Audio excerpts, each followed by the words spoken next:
kas see mitte ei lähe sexual assault'i alla? Kindlalt koos kondoomiga, palun. Hei, sattusin mõned aastad tagasi just 18-aastaseks saanuna, praegu on 22, Sevakini ja Valtingu stuudiosse mingile afterpartile, kus sai päris pikalt tantsitud. Kõik mingi villasarja rahvas ja nende sõbrad olid ka seal. Kell oli juba suht varajast hommikut tundideni tiksunud ning alkohol ka otsa saanud. Ja siis üks nende sõpradest, 30-aastane mees, kes teadis, et ma olen 18, käis mulle idee välja, et ta elab selle samas üle tee ja lähme toome tema juurest alkoholi juurde.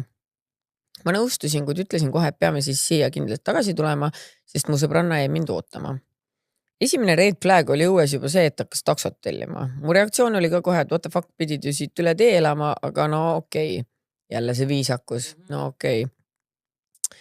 Istusime taksosse, sõitsime tema juurde. Polnud ta kodu midagi seal lähedal, päris pikalt sõitsime. Tuppa jõududes võttis vend kohe pokaalid välja, valas veini välja.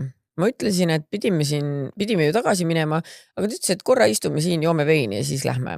Okei, minu noor loll aju nõustus sellega, sest alkoholi nälg oli suur. Mõni hetk läks mööda, et hakkas mulle juba käsi külge panema ja teate ise, kuhu asjad edasi liikusid. Võttis mul riided seljast ning läksime korteri teisele korrusele. Loft stiilis korter oli. Mainisin veel, et kindlalt koos kondoomiga, palun.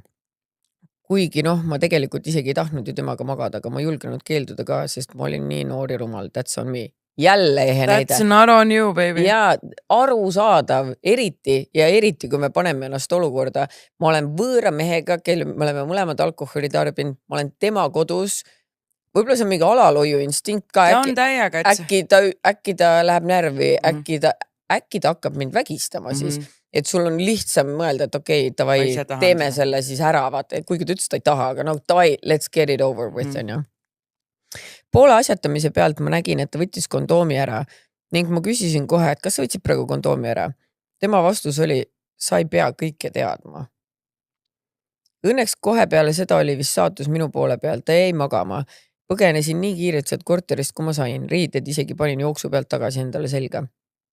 See on minu arust nii kohutav, et mees võtab kondoomi ära ja ütleb, et ma ei pea kõike teadma. Nagu what the fuck reaalselt.